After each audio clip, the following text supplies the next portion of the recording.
Okay, friends, pop quiz. We have almost 300 episodes of this podcast. Question: if you wanted to find the exact episodes and resources for batch planning, how long would it take you?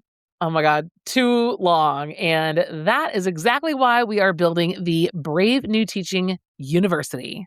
Yes, after much demand, let's just say, we are organizing our entire catalog into departments, and they are systems, inquiry, and literacy.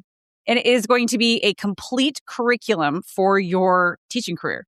And listen, we actually would love to have a few, if you will, students to test out the campus before we actually open the doors. So Please, when you have a moment, obviously not right now if you're driving or running, but when you are at your computer, go to bravenewteaching.com/waitlist to join the waitlist and become a founding beta tester. Classes almost in session, friends. We'll see you there. Well, hello and welcome back to Brave New Teaching, and welcome to this week's Team BNT meeting. Friends, I don't know about you, but I am finding myself on the beginning of the end here, basically, of our first term, our first semester. My school is on a quarter system, and we go to winter break with always like a week and a half or 2 weeks left in the second quarter of the first term. And it is so like trying to get ourselves through cold molasses by the time we get back in January after the winter break. And so I have a couple of things that I do with my students regularly, but that I find particularly helpful at this time of year, or just like when finals are coming or midterms, or just when things get really, really, really busy and kids are really tired. There are just a couple of things that are really helpful that I find myself going back to. And I decided that that is something that should probably cross your desk, because it's one of those like direct teaching, social, emotional learning moments for our students that are extremely useful, productive, and believe it or not, actually create a pretty good community in the room, because it's like good moments of connection that are authentic and pretty easy to access, actually. So today we're going to talk through a couple things that you can do with your students. I'll talk to you a little bit about what's going on in my classes, and then I'm gonna let you on your merry way, because not every meeting has to be super long. It's gonna be a quick little team meeting for us, and we will keep ourselves going and moving right along in this wonderful month of January. So with no further ado, cue the music. you're listening to Brave New Teaching, and we are so much more than a podcast. We give teachers the inspiration, support, and tools to challenge the status quo. I'm Amanda, and I'm a former English teacher from Illinois. And I'm Marie, and I'm a high school teacher from Southern California. Join us after the show and happy hour to extend your BNT experience with instant access to our resources, workshops, and courses. Visit shop.bravenewteaching.com/happy hour to join us today. We're so glad you're here. Enjoy the show. Okay, friends. So I find that students, whether they're in my English class or they're in my theater classes, really do need help more than ever with time management. There is something about this generation of kids in this age where I used to have basically it was like the can do's and the absolutely can't do's when it comes to time management. I would have some kids who had jobs, who had a lot of responsibilities at home. I mean, we're talking, 5-10 years ago, who were super active in school. And yeah, they would need some coaching here and there, but they were pretty good at keeping a planner. And I don't know if that's because they still kept a paper planner in middle school and then carried that on. We used to actually print planners for our ninth graders. So maybe I'm getting to something here. And kids could really do it, or there was basically the flip side of the coin and the kids that just could not keep track of their own schedule. Unwilling, unable, everywhere in between. Now I'm finding in now 2026, and I'm guessing that you are also finding as well in your rooms, the rest of Team BNT out there, that there are more cannot do's than there are can do's. And I have a lot of kids who think that they know how to manage their own time, that think they are good at managing their own schedules and their own calendars, and come to find out that they are really quite bad at it. Not everybody. There are still a few kids who are extremely, it's not even responsible, isn't even like the question, at least in like what I'm seeing with my students. And again, I teach 11th grade English, and I have in my theater classes and in my theater program, I have 9th through 12th. It's not like a matter of responsibility. It's like a matter of understanding of time that just seems to have had a gap in the lion's share of the kids that I see in my classes and in my program day to day. So what that looks like is students who more than ever have their assignments that they finished like the night before, 3 nights before, and they have finished work just in their backpack and they're just not turning it in, which I know is definitely very much students with ADHD. Like that's a behavior that shows, but we're talking neurotypical students or students that have different sorts of neurodivergence or just like it's not all our kids that have ADHD that are just forgetting to turn in their work. There's like a time gap that happens. I'm also seeing a student that knows for a fact exactly what rehearsals they are called to and supposed to be at on any given week, and they still can't keep hold of these things because they're trying to keep them in their head all the time. Or they're seeing that they have homework and they'll get like distracted in the library doing homework after school and then come to rehearsal over in our theater with me 45 minutes to an hour late because they just lost track of what they were doing and they had too much to do. And it's an interesting thing because we have all of the bells and whistles of technology and all of these tools out there for our kids. And yet accessing those tools or using them appropriately and using them accurately, right? Or like correctly is still like, there's still a big gap there. There's a big chasm between opportunity and actually like doing the things. So yeah, and then I've got the kiddos who always had a hard time with time, like that type of kid, and they're just a mess. So here's something that I did in all of my classes that like right when we got back from break and then again at the week of finals to try and help just like conceptualize and solidify all of the things that are going on. Because then the other thing is I find more than ever that kids are ignoring things that they have to do. They won't create a to-do list. They won't look at their plan or like do anything like that because if they can live in the land of denial, then maybe it'll just never happen. And then of course, as adults, we know that this means like crushing anxiety comes for them. So a couple of things. I told you I have a couple of things that I do. The first takes a little while, but that it's like a training exercise basically. And then I find kids are doing a little bit of this stuff on their own. I like to have them sit down and make a chart of all of their classes. So like this is what I did. And I honestly just drew one up on the board. I didn't even make anything fancy. I said, take out a sheet of paper and we have 4 classes. So, like you're going to need 4 columns and you're going to need 4 rows because we have 4 classes and it's class 1, class 2, class 3, class 4 in each of the rows. And the columns go as follows. They are class, grade, missing work, current and upcoming work. 1, 2, 3, 4. And so for their first period, they write down their class and their current grade, and then any and all missing work. And then what is upcoming, like for this week, it was what is their final? What do they know? What do they already know about? And then we have a conversation about like what information they already have, what information, where they can find information. If there's like a, on their LMS, we use Canvas here. If you can find what's upcoming, if you can find what your final is going to be. And if you don't know the information, write down the questions that you have so that you can ask those questions to be prepared. And then we do that for all 4 of their classes. That then becomes basically a to-do list. The column that has all of their missing work, I say, okay, now figure out what can you turn in from the items that you have missing or late, or that you have finished, like anything that's missing in the grade book, write it down. And then give it a status update. Are you even able to turn it in? Should you just cross it out? And then you can mentally cross that thing out so that it's not hanging over you. If it's something that's done and just in your backpack, right? Need to turn in tomorrow and then immediately email your teacher, right? So go through class, grade, missing work, upcoming. That then creates like an annotated to-do list, basically.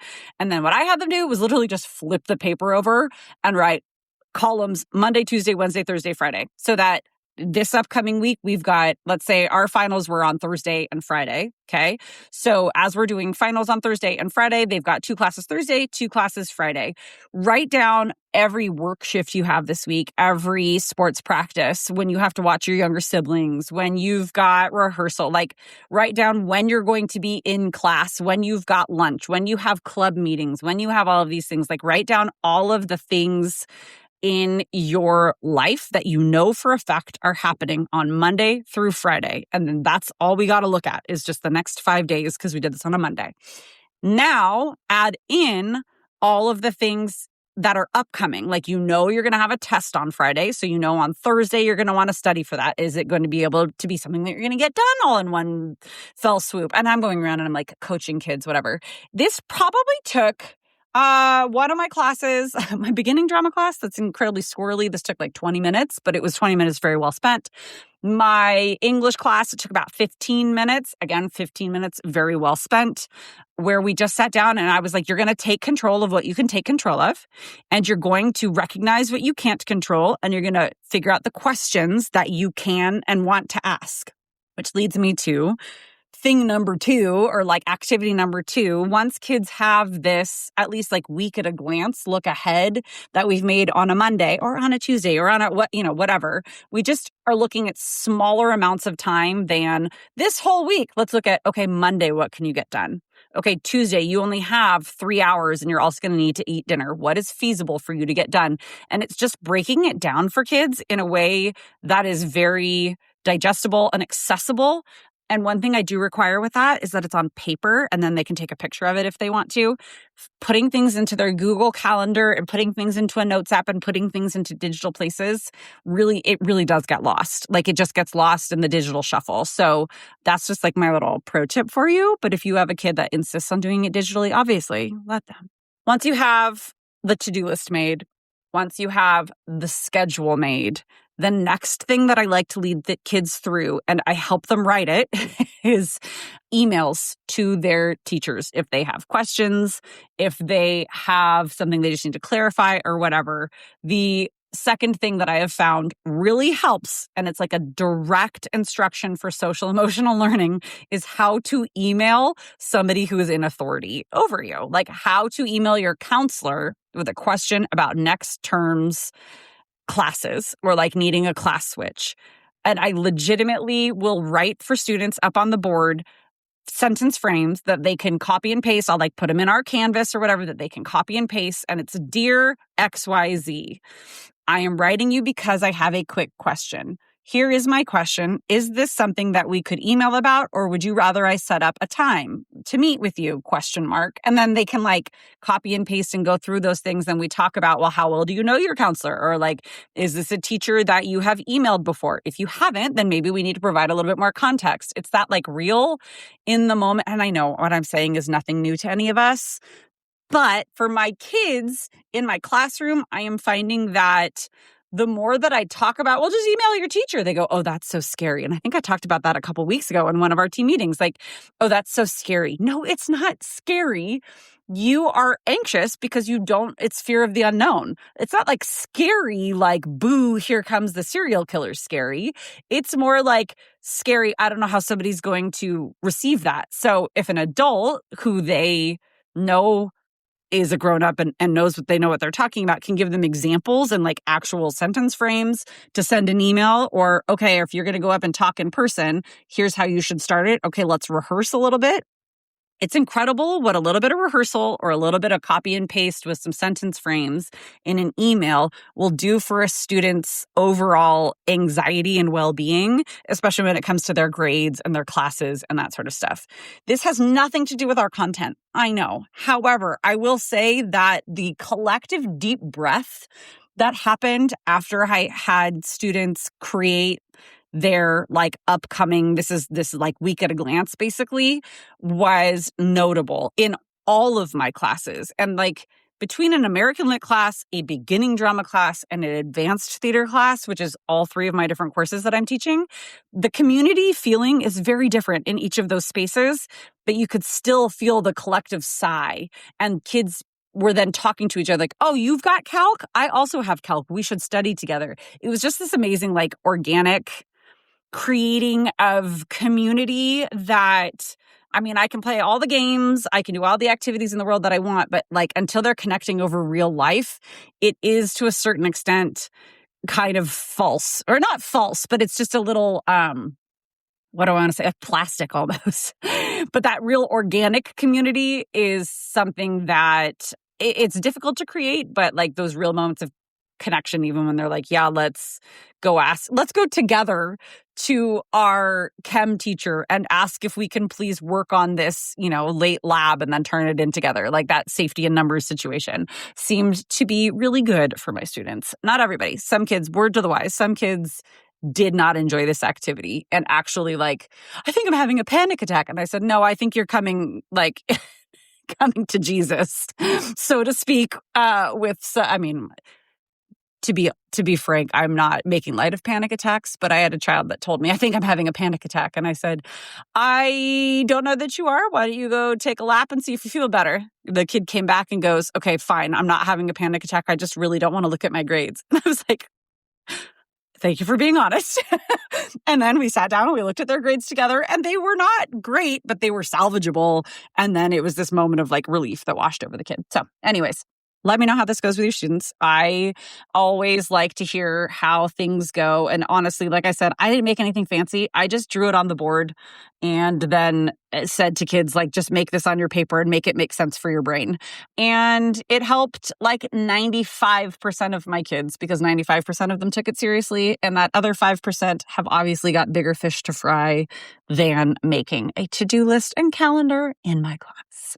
So in my classes, we are working on our finals. We are getting towards the end, and it's always like exciting thinking about a new start, because next week for me, as I'm recording this, is a brand new term. I have all new classes. I don't necessarily have like all new stranger students, but I have all new classes and all new mixes of kids. And there's just so much work that goes into it. So as my students are working on their finals, I'm like getting stuff wrapped up, but then I'm also getting ready to restart completely after a weekend. It's a whole nother, like our second first day of school of the year, basically. I like wear my happy first day shirt and everything. It's quite fun.